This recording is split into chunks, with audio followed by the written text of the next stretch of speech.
This is the third example. What's the first step? We should label our trig techniques. We have cos squared negative y.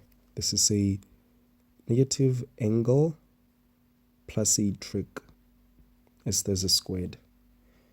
Cos squared 90 degrees plus y. This is a cofunction plus a trig. Minus cos 180 degrees plus 2y. This is a reduction.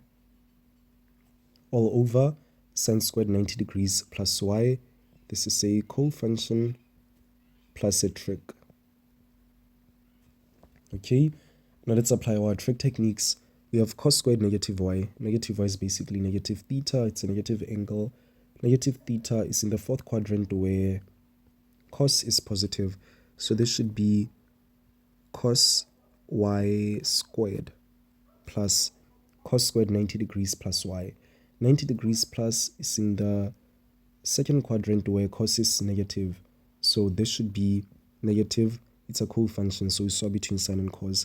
Negative sine y squared minus cos 180 degrees plus 2y. 180 degrees plus is in the third quadrant where cos is negative. So this should be negative cos 2y. All over sine squared 90 degrees plus y. 90 degrees plus is in the second quadrant where sine is positive. So this should be positive cos y. As you saw between sine and cos, it's a cofunction. Cos y squared. Okay, so for the next step, we can fold these squares. Cos y squared is cos squared y plus we have minus sine y squared. This is a trig. I told you that whenever you have a trig ratio or a trig function that is squared, the answer is always positive. So this will be plus sine squared y.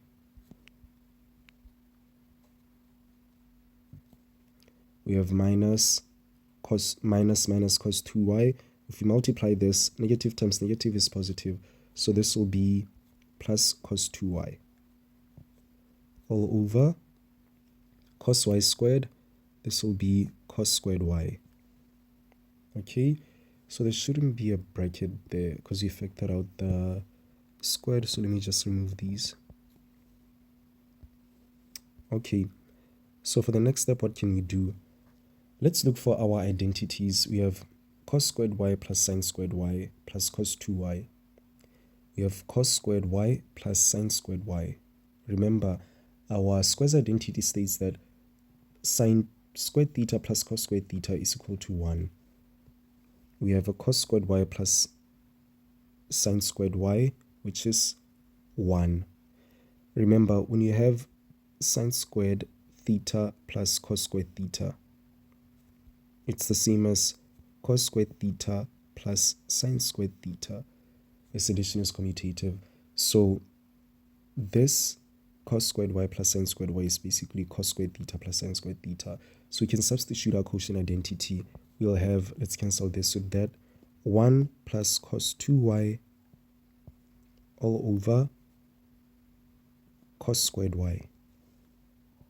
Okay, now we have 1 plus cos 2y. Let's try to simplify our numerator. Cos 2y, that looks a bit familiar. If you go to the information on your right hand side, you'll see that cos 2y is similar to cos 2 alpha. It's a double angle. So when substituting your three options, because cos 2 alpha is equal to cos squared alpha minus sine 2 alpha sine squared alpha, or it's equal to 1 minus 2 sine squared alpha, or it's equal to 2 cos squared alpha minus 1. So which identity do you think we should substitute? When choosing an identity, we should choose the option that reduces terms, meaning when we substitute and when we simplify our numerator, we should have less terms. Simplifying means you want to get to maybe one answer or a few trigonometric functions. So if we tried, let's say, cos squared alpha minus sine squared alpha, this will be just on the side. It's not on our main page, okay? This will be 1 plus cos squared alpha, which is cos squared y minus sine squared y, all over cos 2y. We can't really cancel this with that because there are more than one terms in the numerator. When cancelling, this only applies when you have a times. So this just gives us more terms. Let's cancel that one. And let's try the second option. We have 1 plus 1 minus 2 sine squared. What is our alpha? Y. Okay? All over cos squared y. 1 plus 1 is 2 minus 2 sine squared y all over cos squared y. We can cancel this with that as the unlike terms, so this doesn't simplify, it just gives us more terms. Now let's try the final option, option number 3.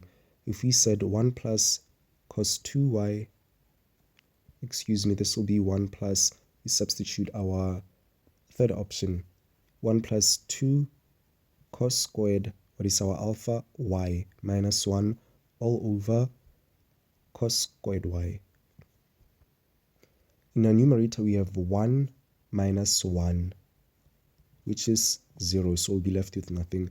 This will be 2 cos squared y all over cos squared y. This cancels with that. So that one definitely gives us less terms. So we can try the third option, 2 cos squared alpha minus 1. Let's substitute our double angle. This will be 1 plus 2 cos alpha minus 1. So this is 2 cos squared, what is our alpha? Y, minus 1 all over cos squared y. Okay, so 1 minus 1 is 0. So we can write 2 cos squared y all over cos squared y. This cancels with that as you only have one term.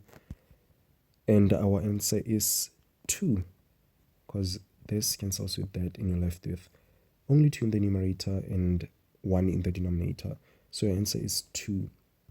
So this entire fraction, when simplified, gives you 2.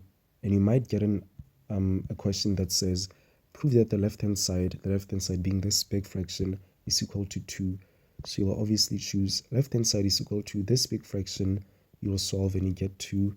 Then you'll say, therefore, the left-hand side is equal to the right-hand side.